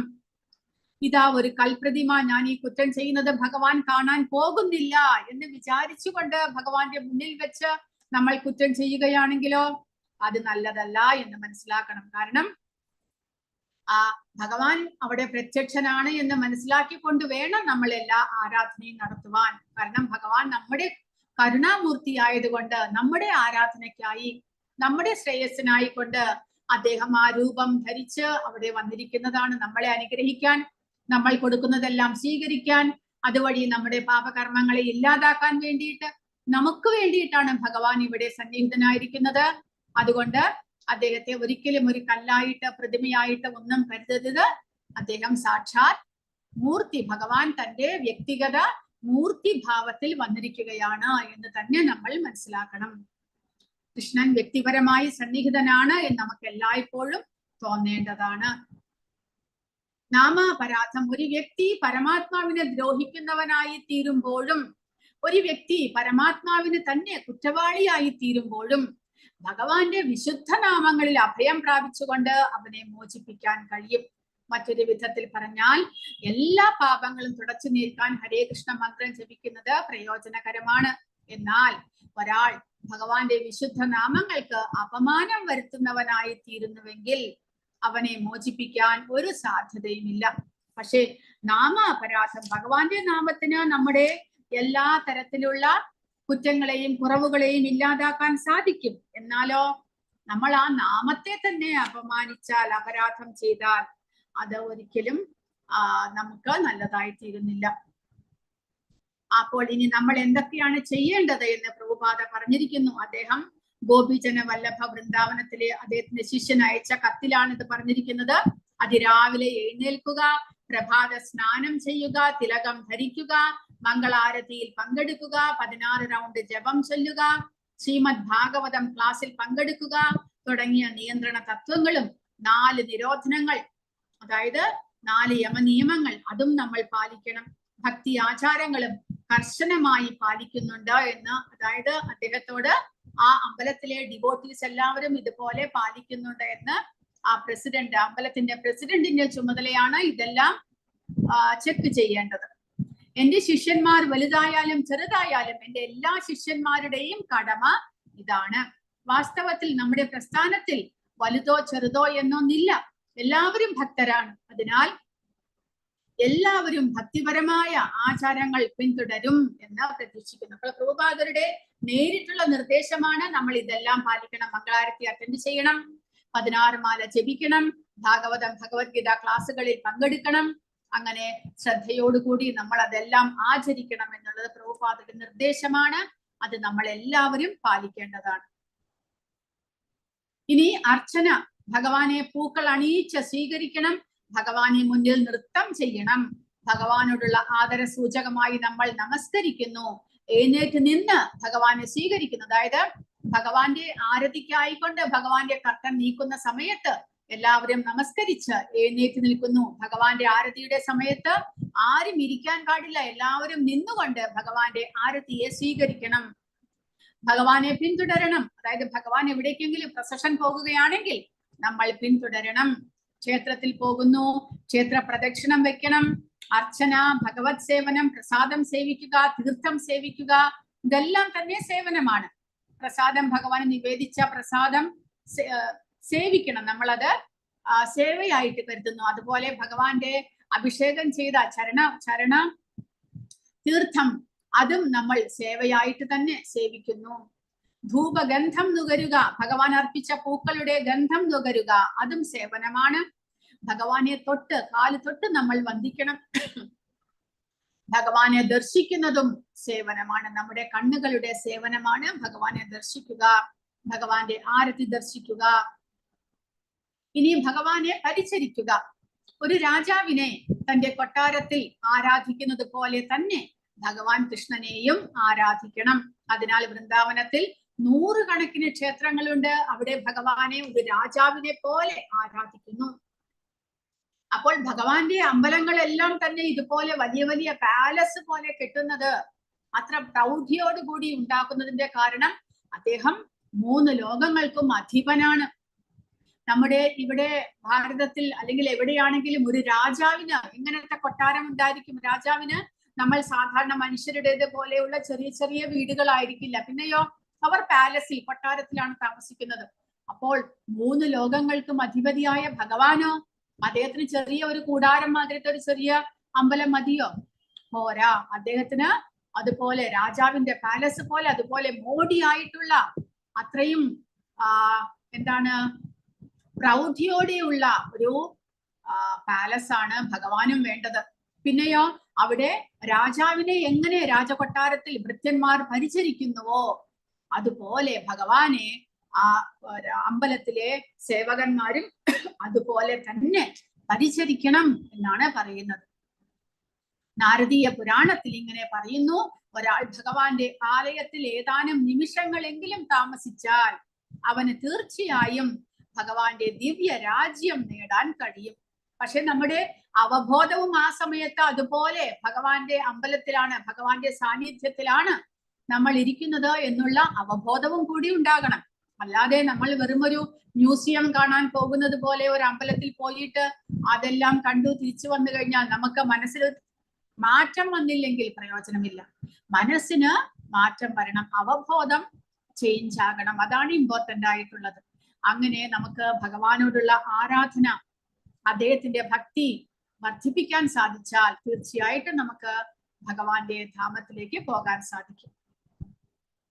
ഇനി വന്ദന, ഭഗവാനെ എങ്ങനെയാണ് പ്രാർത്ഥിക്കേണ്ടത്? പ്രാർത്ഥനയുടെ രണ്ട് വിഭാഗങ്ങളുണ്ട്. ഒന്ന് വിജയാപ്തി, അതായത് സമർപ്പിക്കുന്നു, നമ്മൾ നമ്മുടെ പ്രാർത്ഥനയിലൂടെ നമ്മളെ തന്നെ സ്വയം ഭഗവാന് സമർപ്പിക്കുകയാണ്. രണ്ടാമത് സ്തവപാഠം, പ്രാർത്ഥനകൾ ചൊല്ലി ഭഗവാനെ ആരാധിക്കുന്നത്, സ്തുതിക്കുന്നത്, കീർത്തിക്കുന്നത്, അതെല്ലാം ഒരു തരത്തിലുള്ള വന്ദനയാണ്. ഇനിയൊരു തരത്തിൽ പ്രാർത്ഥനയിലൂടെ നമ്മൾ സ്വയം സമർപ്പിക്കുന്നു. വിജയാപ്തി എന്ന് പറഞ്ഞു കഴിഞ്ഞാൽ സമർപ്പണം, സ്വയം സമർപ്പിക്കുക. ഭഗവാന്റെ താമര പാദങ്ങളിൽ ഒരാളുടെ പ്രാർത്ഥന അറിയിക്കുക എന്നതാണ് വിജയാപ്തിയുടെ അർത്ഥം. ഒരാളുടെ ദയനീയമായ അവസ്ഥ, അതായത് ഭൗതിക പ്രപഞ്ചത്തിൽ നമ്മൾ എത്രമാത്രം ഹെൽപ്ലെസ് ആണ് എന്നുള്ളത് ഭഗവാനെ നമ്മൾ അറിയിക്കുന്നു. ഭഗവാൻ അറിയാം, അത് അല്ല എന്നല്ല, എങ്കിലും നമ്മൾ സ്വയം ഭഗവാനെ അറിയിക്കുന്നു, ഞാൻ എത്രമാത്രം ദയനീയമായ അവസ്ഥയിലാണ് ഉള്ളത് എന്ന് അറിയിക്കുന്നു. കൂടാതെ വഞ്ചന, അതായത് ഞാൻ അങ്ങനെയുള്ള അവസ്ഥയിലാണെങ്കിലും കൂടെ ഞാൻ വലിയ ആളായിട്ട് ഞാൻ അഭിനയിക്കുന്നു, ഇല്ലേ? നമ്മൾ എത്രമാത്രം ഹെൽപ്ലെസ് ആണെങ്കിലും, നമുക്ക് ഒരുപാട് ആദി വ്യാധികൾ ഉണ്ടെങ്കിലും മറ്റുള്ളവരുടെ മുന്നിൽ ഞാൻ ഒരു വലിയ ആളായിട്ട് അഭിനയിക്കുന്നു. കൂടാതെ ഭൗതിക അസ്തിത്വത്തോടുള്ള അടുപ്പം, നമുക്ക് ഭൗതികമായ വസ്തുക്കളിലോടുള്ള ആസക്തി കുറയ്ക്കാൻ സാധിക്കുന്നില്ല എന്ന് ഭഗവാനോട് നമ്മൾ പറയണം. എന്തിനു വേണ്ടിയിട്ട്? ഭഗവാന്റെ അനുഗ്രഹത്താൽ മാത്രമേ ഇതെല്ലാം സാധിക്കുകയുള്ളൂ എന്ന് അദ്ദേഹത്തെ അറിയിക്കുകയാണ് നമ്മൾ ചെയ്യുന്നത്. നിസ്സഹായത, അങ്ങനെ ഹെൽപ്ലെസ് ആയിട്ടാണ് എനിക്ക് ഇത് അറ്റാച്ച്മെന്റ് ഒഴിവാക്കാൻ സാധിക്കുന്നില്ല. കൂടാതെ ഞാൻ അങ്ങനെ ഒരു ഹെൽപ്ലെസ് ആയിട്ടുള്ള അവസ്ഥയിലാണ്. എന്റെ എല്ലാ തരത്തിലുള്ള ദയനീയതകളും ഭഗവാന്റെ മുന്നിൽ നമ്മൾ ഓപ്പൺ ആയിട്ട് പറയാൻ സാധിക്കണം. കാരണം നമ്മുടെ സുഹൃത്തിനോടോ നമ്മുടെ ബന്ധുക്കളോടോ എല്ലാം നമ്മുടെ എല്ലാ കാര്യങ്ങളും തുറന്നു പറയും. അതുപോലെ നമ്മുടെ ഏറ്റവും അടുത്ത ബന്ധുവും സുഹൃത്തും ഭഗവാനാണ് എന്ന് മനസ്സിലാക്കിക്കൊണ്ട് അദ്ദേഹത്തിന്റെ അടുക്കൽ എല്ലാം തുറന്നു പറയാനുള്ള മനസ്ഥിതി നമ്മിൽ ഉണ്ടാകണം. അദ്ദേഹത്തെ നമ്മുടെ ഏറ്റവും കോൺഫിഡൻഷ്യൽ ആയിട്ടുള്ള സുഹൃത്തായിട്ട്, ബന്ധുവായിട്ട് നമ്മൾ കരുതി അദ്ദേഹത്തോടെല്ലാം പറഞ്ഞ് അദ്ദേഹത്തിന്റെ കരുണയ്ക്ക് വേണ്ടിയിട്ട് നമ്മൾ അപേക്ഷിക്കണം. നിരാശയുടെ ശബ്ദത്തിൽ മോചനത്തിനായി പ്രാർത്ഥിക്കാനും ഭഗവാന്റെ താമര പാദങ്ങളെ സേവിക്കാനും പ്രാർത്ഥിക്കുന്നതിനെ വിജയാപ്തി എന്ന് വിളിക്കുന്നു. അങ്ങനെ നിരാശയുടെ ശബ്ദം, നമ്മൾ വളരെയധികം ഡിപ്രസ്ഡ് ആയി, ഇവിടെ എനിക്ക് ഒന്നും തന്നെ ചെയ്യാൻ സാധിക്കുന്നില്ല, അങ്ങയുടെ കരുണ എനിക്ക് വളരെയധികം ആവശ്യമുണ്ട് എന്ന് നമ്മൾ കെഞ്ചി പറയാനായിട്ട് നമുക്ക് സാധിക്കണം. അങ്ങനെ ഭഗവാനെ സേവിക്കാനുള്ള അതിയായ ആഗ്രഹമുണ്ട്, പക്ഷേ ഈ ഭൗതികമായ ആകർഷണം കാരണം എനിക്കതിന് സാധിക്കുന്നില്ല, എനിക്ക് ഒരുപാട് തടസ്സങ്ങൾ ഉണ്ടാകുന്നു, അതെല്ലാം അങ്ങ് തന്നെ നീക്കിത്തരണം എന്നെല്ലാം ഭഗവാനോട് പ്രാർത്ഥിക്കുക. അതിനെ വിജയാപ്തി എന്ന് പറയുന്നു. സ്കന്ദപുരാണത്തിൽ ഭഗവാന്റെ താമര പാദങ്ങൾക്ക് കീഴടങ്ങുന്നതിനെ കുറിച്ച് ഒരു പ്രസ്താവനയുണ്ട്. ശാന്തരായ ഭക്തർക്ക് ഇനി പറയുന്ന 3 രീതികളിൽ കൃഷ്ണന് കീഴടങ്ങാം എന്ന് പറയപ്പെടുന്നു. ഒന്നാമത്തേത് സംപ്രാർത്ഥനാത്മിക, വികാര നിർഭരമായ പ്രാർത്ഥനകൾ. ആദ്യത്തേത് സംപ്രാർത്ഥനാത്മിക എന്ന് പറയുമ്പോൾ വികാര നിർഭരമായ, ഭഗവാനോട് വളരെ ഇമോഷണൽ ആയിട്ട് നമ്മുടെ എല്ലാ കരച്ചിലും സന്തോഷവും എല്ലാം ഏത് അവസ്ഥയിലാണെങ്കിലും അതെല്ലാം പ്രകടിപ്പിച്ചുകൊണ്ട് നമ്മൾ ഭഗവാനോട് പ്രാർത്ഥിക്കുന്നു.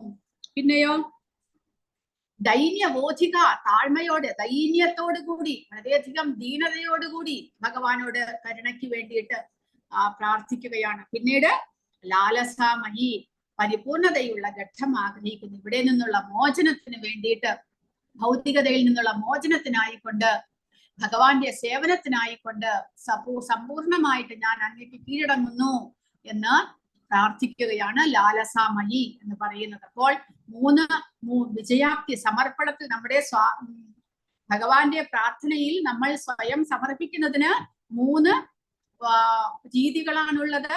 ഒന്ന് സംപ്രാർത്ഥനാത്മിക, രണ്ടാമത് ദൈന്യബോധിക, മൂന്നാമത്തേത് ലാലസാമയി. സംപ്രാർത്ഥനാത്മിക എന്ന് പറയുമ്പോൾ വികാര നിർഭരമായിട്ട്, വളരെ ഇമോഷണൽ ആയിട്ട് നമ്മൾ പ്രാർത്ഥിക്കുന്നു, താഴ്മയോടെ സ്വയം സമർപ്പിക്കുന്നു, പിന്നെ പരിപൂർണതയ്ക്കായിട്ട് ആഗ്രഹിക്കുന്നു എന്നാണ് പറയുന്നത്. ലൗല്യം, ലാലസാമയി എന്ന് പറഞ്ഞാൽ എന്താണ്? ഭഗവാന് വേണ്ടി ഒരാൾ ഈ ചെറിയ വിദ്യ പഠിക്കണം, ഭഗവാന് വേണ്ടി കരയാൻ പഠിക്കണം. എന്താണത്? ഭഗവാന് വേണ്ടി കരയാൻ പഠിക്കുക എന്ന് പറയുമ്പോൾ ആ ഭഗവാന്റെ മുന്നിൽ നമ്മുടെ ഇമോഷനുകളെല്ലാം തുറന്നു വെക്കാനായിട്ട് നമുക്ക് സാധിക്കണം എന്നാണ് പറയുന്നത്. കാരണം എന്ത് അവൻ വളരെ എന്ന് പറഞ്ഞാൽ നമ്മുടെ ദുഃഖങ്ങളും ഇതെല്ലാം പറഞ്ഞിട്ട് ഭഗവാന്റെ മുന്നിൽ കരയുകയല്ല, അതെല്ലാം നമ്മൾ ഭഗവാനോട് ഏറ്റു പറയണം. അതുകൂടാതെ കരയുക എന്ന് പറയുമ്പോൾ എനിക്ക് ഭഗവാന്റെ സേവനങ്ങൾ ചെയ്യാൻ അതിയായ ആഗ്രഹമുണ്ട്, പക്ഷേ സാധിക്കുന്നില്ല. അതിനുവേണ്ടി ഭഗവാന്റെ കരുണ എനിക്ക് ആഗ്രഹമുണ്ട്. അവൻ വളരെ ആകാംക്ഷയുള്ളവനായിരിക്കണം. ഏതെങ്കിലും പ്രത്യേകതരം സേവനത്തിൽ ഏർപ്പെടാൻ യഥാർത്ഥത്തിൽ കരയണം. അങ്ങനെ ഭഗവാന്റെ കരുണയ്ക്കായിക്കൊണ്ട് ഭഗവാന്റെ ആ അതീന്ദ്രിയമായ സേവനം ചെയ്യാനുള്ള അത്രയധികം ആസക്തി, ആകാംക്ഷ മനസ്സിൽ നിറഞ്ഞ് ഭഗവാന്റെ കരുണയ്ക്കായിക്കൊണ്ട് പ്രാർത്ഥിക്കുക. അതാണ് ലൗല്യം, ലാലസാമയി എന്ന് പറയുന്നത്. ഇതിനെ ലൗല്യം എന്ന് വിളിക്കുന്നു. അത്തരം കണ്ണുനീർ ഏറ്റവും ഉയർന്ന പൂർണ്ണതയുടെ വിലയാണ് എന്ന് പറയുന്നു. അപ്പോൾ ഭഗവാന്റെ സേവനത്തിനായിക്കൊണ്ട് കരയുക, ഭഗവാന് വേണ്ടിയിട്ട്, ഭഗവാനെ സന്തോഷിപ്പിക്കാനായിട്ട് ഞാൻ ആഗ്രഹിക്കുന്നു, അതിനു വേണ്ടിയിട്ട് നമ്മൾ ഭഗവാനോട് പ്രാർത്ഥിക്കുന്നതാണ് ലൗല്യം. ഒരാൾ ഈ ലൗല്യം വളർത്തിയെടുക്കുകയാണെങ്കിൽ, അല്ലെങ്കിൽ ഒരു പ്രത്യേക രീതിയിൽ ഭഗവാനെ കണ്ടുമുട്ടാനും സേവിക്കാനും അമിതമായ ആകാംക്ഷ ഉണ്ടെങ്കിൽ ദൈവരാജ്യത്തിൽ പ്രവേശിക്കുന്നതിനുള്ള വില അതാണ്. അങ്ങനെ ഭഗവാന്റെ ആ സേവനത്തിനായിക്കൊണ്ട് അത്രയധികം ആകാംക്ഷയോടുകൂടി നമ്മൾ പ്രാർത്ഥിക്കുകയാണെങ്കിൽ, ആഗ്രഹിക്കുകയാണെങ്കിൽ, അതാണ് ഭഗവാന്റെ ധാമത്തിൽ എത്താനുള്ള ഏറ്റവും ഉന്നതമായിട്ടുള്ള അവസ്ഥ അതാണ് എന്നാണ് പറയുന്നത്. കൃഷ്ണഭക്തി രസഭാവിതാമതി ക്രിയതാം യതി കുതോഭിലഭ്യതേ തത്ര ലൗല്യം അഭിമൂല്യമേകലം ജന്മകോടി സുഹൃതൈർന ലഭ്യതേ. നൂറുകണക്കിന് ജീവിതങ്ങളിൽ ഭക്തിപൂർവകമായ പ്രവർത്തനത്തിലൂടെ പോലും കൃഷ്ണാവബോധത്തിൽ ശുദ്ധമായ ഭക്തി സേവനം നേടാൻ കഴിയില്ല. അതായത് നമ്മൾ ഒരുപാട് ജന്മങ്ങൾ എടുത്തു, ആ ജന്മങ്ങളിലെല്ലാം തന്നെ ഭഗവാനെ നമ്മൾ ആരാധിക്കുന്നുണ്ട്. എങ്കിലും ഭഗവാന്റെ ധാമത്തിലേക്ക് നമുക്ക് പ്രവേശനം വേണമെങ്കിൽ ലൗല്യം അത്യാവശ്യമാണ്. ഏതാണത് ലൗല്യം?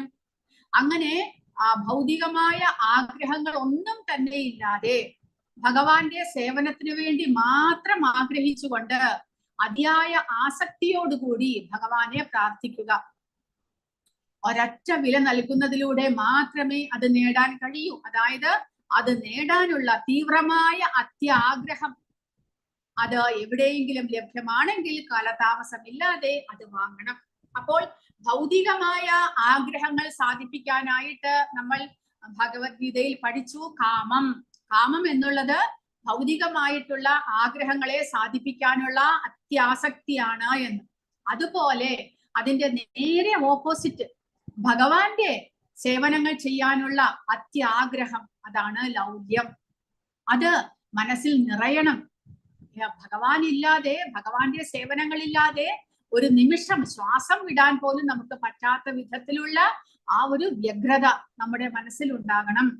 അതിയായ ആഗ്രഹം, ഭഗവാനെ ഓരോ നിമിഷവും ഭഗവാനെ സേവിച്ചു കൊണ്ടിരിക്കാനുള്ള അതിയായിട്ടുള്ള ആഗ്രഹം, അത് നിറഞ്ഞു കവിയുമ്പോഴാണ് നമുക്ക് ആ ഭഗവാന്റെ ധാമത്തിലേക്ക് എത്താനുള്ള യോഗ്യതയാകുന്നത് എന്നാണ് പറയുന്നത്. അല്ലാതെ അതില്ലാതെ നമ്മൾ ഒരു മെക്കാനിക്കലായിട്ട് ദിവസവും മംഗളാരത്തി അറ്റൻഡ് ചെയ്യുന്നുണ്ട്, ദിവസവും 16 മാല ജപിക്കുന്നുണ്ട്, ഭാഗവതം ഭഗവത്ഗീത ഇതെല്ലാം ശ്രവിക്കുന്നുണ്ട്, പക്ഷെ എങ്കിലും മനസ്സിനുള്ളിൽ ഭഗവാനെ സേവിക്കണം, നിരന്തരം സേവിക്കണം എന്നുള്ള ആഗ്രഹം വളരുന്നില്ലെങ്കിലോ പ്രയോജനമില്ല. അടുത്ത ജന്മവും നമ്മൾ ഇത് തന്നെ ചെയ്തുകൊണ്ടിരിക്കും. അങ്ങനെ ഒരു 100 ജന്മം എടുത്താലും നമുക്ക് ഭഗവാന്റെ ധാമത്തിലേക്ക് പോകാനുള്ള യോഗ്യതയാകുന്നില്ല. യോഗ്യത എങ്ങനെയാണ് ആകുന്നത്? അതിയായ ആഗ്രഹത്തോടു കൂടി ഭഗവാനെ സേവിക്കാനുള്ള ആ അതിയായ ആഗ്രഹം, ആസക്തി വളർന്നു വരണം. അതാണ് ഭാവഭക്തി, പിന്നീട് പ്രേമഭക്തിയിലേക്ക് നമ്മളെ നയിക്കുന്നത്. അതായത് രൂപഗോസ്വാമി പറഞ്ഞത് ആദൗ ശ്രദ്ധ തഥാ സാധുസംഗ ഭജനക്രിയ അനർത്ഥ നിവൃത്തി നിഷ്ഠ രുചി ആസക്തി. ആസക്തിയിലേക്ക് നമ്മൾ എത്തണം. നിഷ്ഠ വരെ നമ്മൾ എത്തും. അതായത് ദിവസവും തുടർച്ചയായിട്ട് ഒരേപോലെ നമ്മൾ ഭഗവാന്റെ സേവനങ്ങളെല്ലാം ചെയ്യും. പക്ഷേ പിന്നീട് രുചി, അതിൽ ഭൗതികതയെ ഉപേക്ഷിച്ച് ഭഗവാന്റെ സേവനങ്ങൾ മാത്രം ചെയ്യാനുള്ള ആ ഒരു രുചി, ടേസ്റ്റ്, അതാണ് നെക്സ്റ്റ് സ്റ്റെപ്പ്. അത് വളർത്തിക്കൊണ്ട് വന്നു കഴിഞ്ഞാൽ പിന്നീട് നമുക്ക് ഭഗവാന്റെ സേവനത്തിലുള്ള ആസക്തി വർദ്ധിച്ചു വരുന്നു. അത് പിന്നീട് നമ്മളെ ആ ഭാവഭക്തിയിലേക്കും പ്രേമഭക്തിയിലേക്കും നമ്മളെ ഉയർത്തുന്നു. അപ്പോൾ ലൗല്യം, ലാലസാമയി എന്നുള്ളത് അതിയായ ആസക്തിയോടുകൂടി ഭഗവാനെ സേവിക്കാനുള്ള ആഗ്രഹം, ഭഗവാനെ സേവിക്കാനുള്ള തീവ്രമായ അത്യാഗ്രഹം എന്നാണ് പറയുന്നത്. അതുണ്ടെങ്കിൽ നമുക്ക് ഭഗവത് ധാമത്തിലേക്കുള്ള പ്രവേശനം ഉറപ്പാണ്. തത്തേനു കമ്പാം സുസമീക്ഷമാണോ ഭുഞ്ചാന ഏവാത്മകൃതം വിഭാഗം നമസ്തേ ജീവേദയോ മുക്തിപദേ സദായ ഭാഗ്. ശ്രീമദ് ഭാഗവതത്തിലെ 10ാമത്തെ സ്കന്ധത്തിലെ 14ാമത്തെ അധ്യായത്തിലെ 8ാമത്തെ ശ്ലോകമാണ് ഇത്. ബ്രഹ്മദേവര് ഭഗവാനോട് പ്രാർത്ഥിക്കുകയാണ്. അതായത്, എന്റെ പ്രിയ ഭഗവാനെ, അങ്ങയുടെ അകാരണമായ കാരുണ്യത്തിനായി നിരന്തരം കാത്തിരിക്കുകയും തന്റെ മുൻകാല ദുഷ്പ്രവർത്തികളുടെ ഫലമായി കഷ്ടത അനുഭവിക്കുകയും ഹൃദയത്തിന്റെ അടിത്തട്ടിൽ നിന്ന് അങ്ങയെ ആദരവോടെ വണങ്ങുകയും ചെയ്യുന്ന ഏതൊരാളും തീർച്ചയായും സ്വതന്ത്രനാകാൻ അർഹനാണ്. കാരണം അത് അവന്റെ ശരിയായ അവകാശമായി മാറിയിരിക്കുന്നു. അപ്പോൾ ഒരു ഭക്തൻ ഭഗവാന്റെ കരുണയ്ക്കായിക്കൊണ്ട് കാത്തിരിക്കുന്നു. കാരണം അയാൾ തന്റെ മുൻ ജന്മങ്ങളിലെ പാപകർമ്മത്തിന്റെ ഫലങ്ങൾ അനുഭവിക്കുന്നുണ്ട്. പക്ഷേ എങ്കിലും അത് ഭഗവാന്റെ കരുണയായിട്ട് സ്വീകരിക്കുന്നു. എങ്ങനെയാണ്? ഭഗവാന്റെ കരുണ മൂലമാണ് എന്റെ കഷ്ടതകൾ ഇത്രമാത്രം കുറഞ്ഞെനിക്ക് ലഭിച്ചിരിക്കുന്നത്.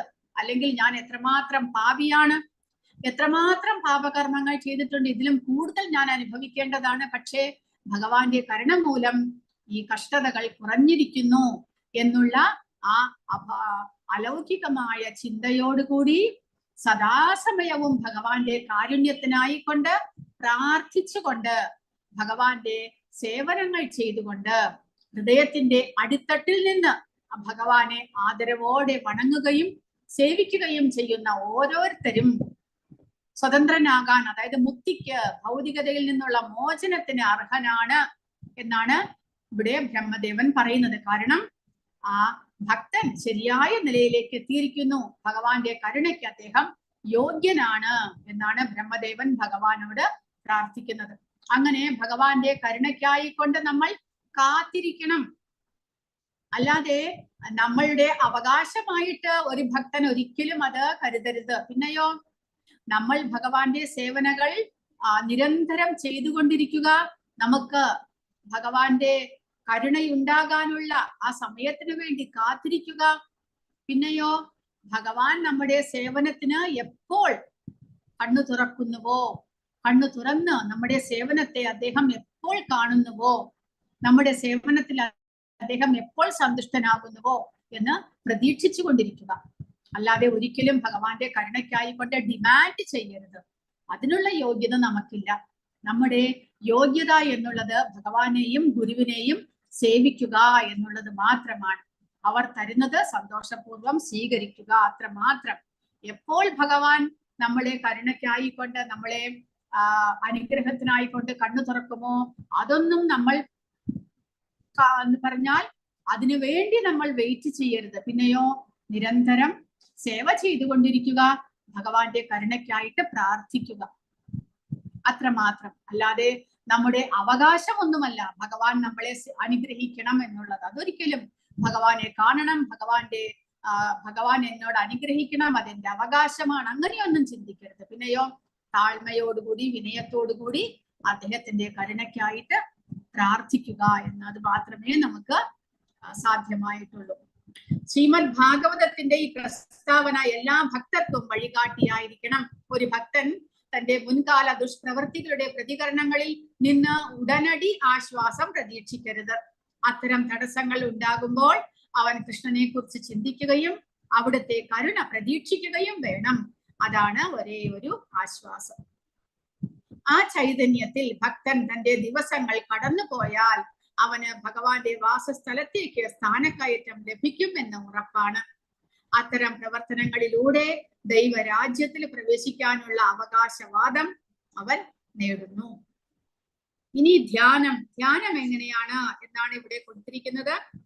അതായത് ഭഗവാനെ ആരാധിക്കുമ്പോൾ നമ്മൾ ധ്യാനവും ചെയ്യുന്നുണ്ട്. ഭക്തിയുടെ സേവനത്തിലൂടെ നമ്മുടെ ഹൃദയത്തിൽ ഭഗവാനെ ദർശിച്ചുകൊണ്ട് ധ്യാനിച്ചുകൊണ്ടാണ് നമ്മൾ ഭഗവാന്റെ സേവനങ്ങൾ ചെയ്യുന്നത്. അപ്പോൾ ഭക്തിരസാമൃത സിന്ധുവിൽ ഇതിന്റെ കഥയുണ്ട്. മാനസിക പൂജ ചെയ്യുന്ന ഒരു ബ്രാഹ്മണന്റെ കഥ. അത് അറിയില്ലേ നിങ്ങൾക്ക്? ലെവൽ 3 അത് പഠിച്ചിട്ടുണ്ടല്ലോ അല്ലെ? അപ്പോൾ മനസ്സിൽ ഭഗവാനെ ആരാധിച്ച ആ ബ്രാഹ്മണന്റെ കഥ ഇതുമായി ബന്ധപ്പെട്ട് പരിശോധിക്കേണ്ടതുണ്ട്.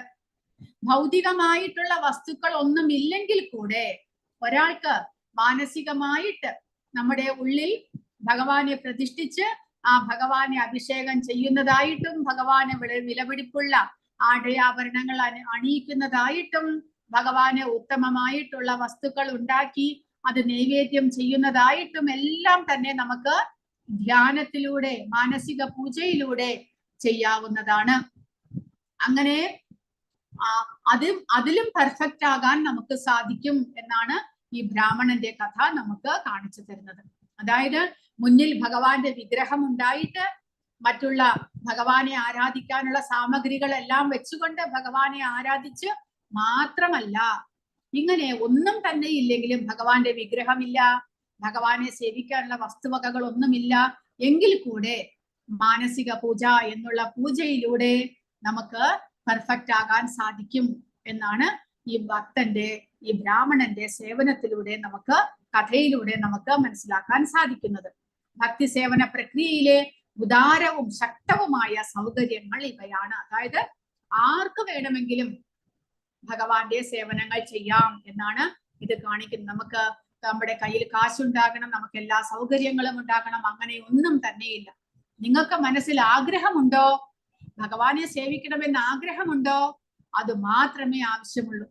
ആ ആഗ്രഹം, ശ്രദ്ധ അല്ലെങ്കിൽ വിശ്വാസം അതൊന്നും ഉണ്ടായാൽ നമുക്ക് ഭഗവാനെ സേവിക്കാനുള്ള എല്ലാ പരിതസ്ഥിതികളും ആചാര്യന്മാർ പറഞ്ഞു തന്നിട്ടുണ്ട്. ഏതെങ്കിലും വഴിയിലൂടെ നമുക്ക് ഭഗവാനെ സേവിക്കാവുന്നതാണ്. അത്രമാത്രം വഴികൾ ആചാര്യന്മാർ പറഞ്ഞു തന്നിരിക്കുന്നു.